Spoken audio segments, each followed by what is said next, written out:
মৰমৰ ছাত্ৰ ছাত্ৰীসকল ক্লাছ টিউটৰ ইউটিউব চেনেলে তোমালোকক সকলোকে স্বাগতম জনাইছোঁ। চতুৰ্থ শ্ৰেণীৰ আমি আৰু আমাৰ পৰিৱেশ নামৰ কিতাপটোৰ পাঠ নম্বৰ 2 ভিন ভিন প্ৰাণী এইটো পাঠৰ প্ৰশ্ন উত্তৰসমূহ আলোচনা কৰিবলৈ লৈছোঁ। যদি ভিডিঅ'টো তোমালোকৰ ওচৰত ভালে লাগিছে তেনেহ'লে এটা লাইক কৰিবা, বন্ধু বান্ধৱীসকললৈ শ্বেয়াৰ কৰিবা আৰু চেনেলটো ছাবস্ক্ৰাইব কৰি ৰাখিবা যাতে তোমালোকৰ বাকী বিষয়ৰ প্ৰশ্ন উত্তৰ এইটো চেনেলৰ জৰিয়তে পাব পাৰা। এতিয়া চোৱা তোমালোকৰ কিতাপৰ 8 নম্বৰ পেজত ইয়াত কেইটামান প্ৰাণীৰ নাম দিছে আৰু কোনটো প্ৰাণী কি খায় এইটো চাবা। চ' এইটোৱে প্ৰথমটো আছে প্ৰাণীৰ নাম কি খায়। ইয়াত 1 নম্বৰ আছে গৰু। তোমালোকে 1 নম্বৰত লিখিব পাৰা গৰুৱে ঘাঁহ খায়। অৱশ্যে তোমালোকে খেৰো লিখিব পাৰা গৰুৱে খেৰ খায়, দানাও লিখিব পাৰা।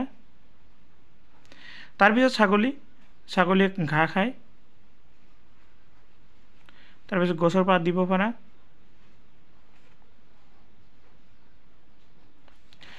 এইবাৰ আহা পাৰ চৰাই। তোমালোকে পাৰ চৰাই কি দিব পাৰা, সৰিয়হ দিব পাৰা। সৰিয়হ দিব পাৰা। তাৰপিছত বিভিন্ন ধৰণৰ শস্য দিব পাৰা, শস্য। এইবাৰ আহা মেকুৰী। মেকুৰী আচলতে কি খায়, মাংস খাই দিব পাৰা। মাছো দিব পাৰা, গাখীৰ দিব পাৰা। তাৰপিছত হাঁহে কি খায়, তোমালোকে হাঁহৰ মূল আহাৰ কেঁচু দিব পাৰা এইবোৰ। তাৰপিছত কুকুৰে সৰ্বভোজী প্ৰাণী, গতিকে এইটো কুকুৰে মাংসই দিবা। কুকুৰা, এইবাৰ আহিছে কুকুৰাই কি খায়। কুকুৰা তোমালোকে কি দিব পাৰা, এইটো ধান দিব পাৰা, চাউল দিব পাৰা। তাৰপিছত দানা দিব পাৰা। এইবাৰ কাউৰী যিহেতু সৰ্বভোজী প্ৰাণী, গতিকে কাউৰী কি খায়, মাংস খায় বুলি দিব পাৰা। কাউৰী মাংস খায়। কেঁচু, যিহেতু কেঁচু মাটিত থাকে গতিকে কেঁচু মাটিয়ে খায়। এবাৰ জেঠীয়ে কি খায়, লিখিব পাৰা পোক পতংগ।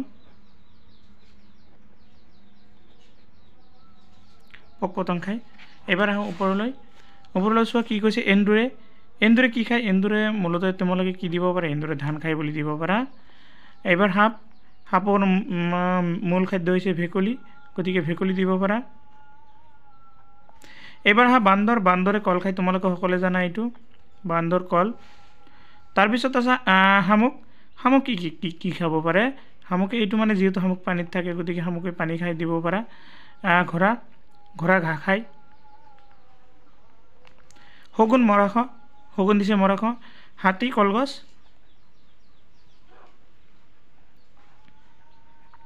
এইবাৰ কেৰ্কেটুৱা। কেৰ্কেটুৱাৰ মূল আহাৰ হৈছে তামোল, গতিকে কেৰ্কেটুৱা তামোল বুলি দিব। তাৰপিছত মৌমাখি ফুলৰ ৰস।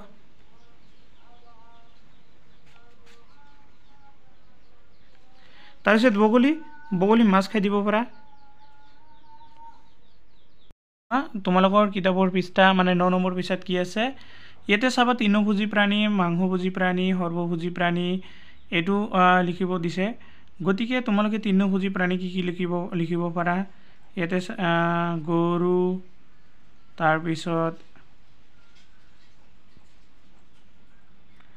ছাগলী লিখিব পাৰা, ম'হ লিখিব পাৰা, ভেড়া লিখিব পাৰা, উট লিখিব পাৰা, হৰিণা লিখিব পাৰা। এতিয়া চোৱা তাৰপিছত দি আছে মাংসভোজী প্ৰাণী। মাংসভোজী প্ৰাণীৰ ভিতৰত তোমালোকে লিখিব পাৰা বাঘ লিখিব পাৰা, সিংহ লিখিব পাৰা, কুকুৰ নহয় শিয়াল লিখিব পাৰা।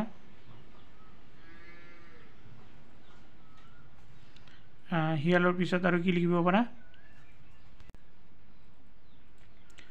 ঘঁৰিয়াল লিখিব পাৰা তোমালোকে, ঘঁৰিয়াল যিহেতু মাংস খায়। ঘঁৰিয়ালো লিখিব পাৰা, কুকুৰ লিখিব পাৰা। এইবাৰ আহা সৰ্বভোজী প্ৰাণী সৰ্বভোজী প্ৰাণী কি নাম লিখিব পাৰা সৰ্বভোজী প্ৰাণী তোমালোকে চোৱা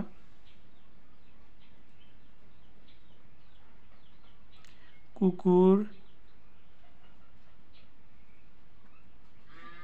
মেকুৰী লিখিব পাৰা তাৰপিছত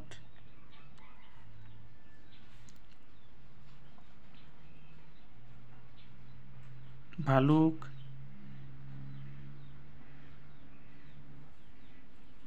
কাউৰী লিখিব পাৰা মানুহ লিখিব পাৰা ইত্যাদি এবাৰ চোৱা তোমালোকৰ কিতাপৰ পৃষ্ঠা নম্বৰ 13 পৃষ্ঠা নম্বৰত চোৱা দি আছে তলত দিয়া প্ৰাণীবোৰ কি খাদ্য খায় ইয়াতে মৌমাখি আছে মৌমাখি কি খায় তোমালোকে জানা নিশ্চয় মৌমাখি মানে কি খায় ফুলৰ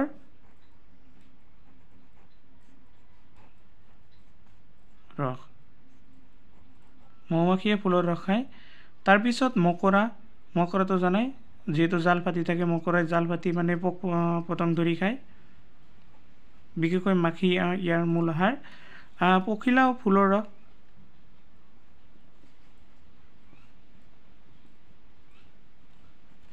তাৰপিছত কাউৰী যেহেতু সৰ্বভোজী প্ৰাণী গতিকে মৰাশ দিব পাৰা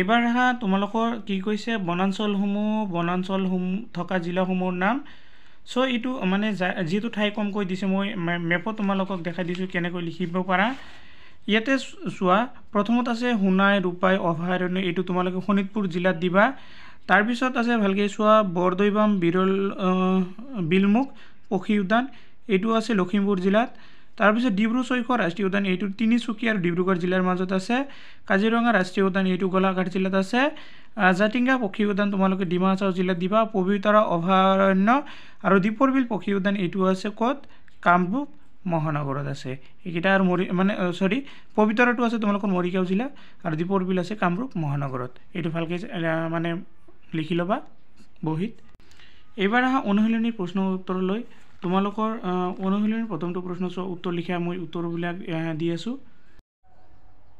তো এইটো চোৱা অনুশীলনীৰ প্ৰথমটো প্ৰশ্ন কৈছে উত্তৰ লিখা তাৰে ক নম্বৰত কি কৈছে চোৱাচোন ক নম্বৰত আছে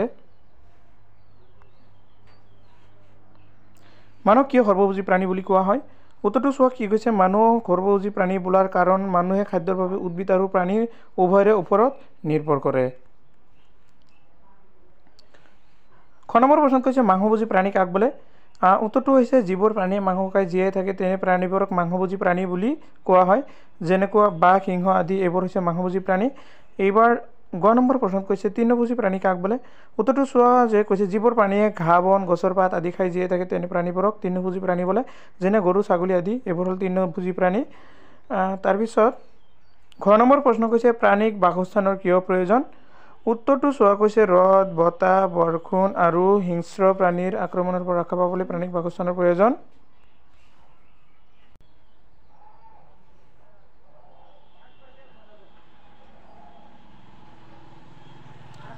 নম্বৰ প্ৰশ্ন ভেকুলীয়ে কেনেকৈ পোক পৰুৱা ধৰি খায় উত্তৰটো চোৱা কৈছে ভেকুলীয়ে নিজৰ জিভাৰ সহায়ত পোক পৰুৱা ধৰি খায় কাৰণ ভেকুলীৰ জিভা দীঘল মুখৰ সন্মুখত লাগি থকা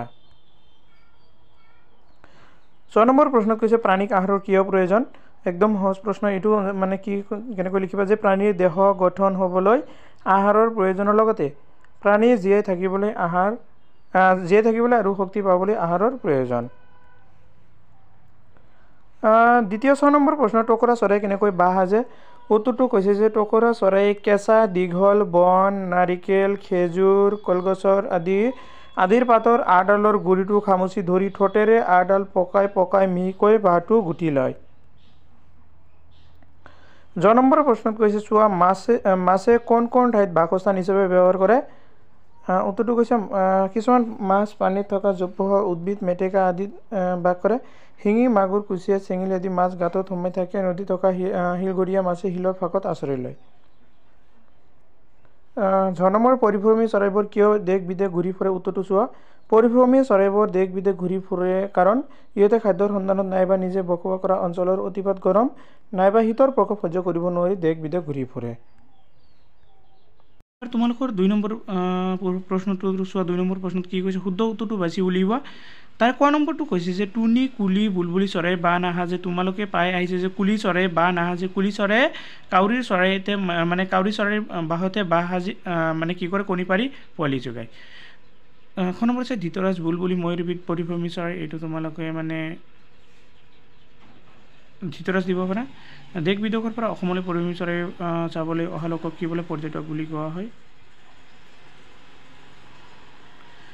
হাঁহৰ ঠোঁট এইটো দি আছোঁ ৰ'বা এইটো হ'ব যে হাঁহৰ ঠোঁট বহল আৰু চেপেটা বাঁহ সজাত পাৰ্গতভাৱে টুকুৰা চৰাই শিপিনী বুলিও কয় এইবাৰ 4 নম্বৰত কৈছে ক অংশৰ লগত খ অংশ মিলোৱা এইটো হ'ব চোৱা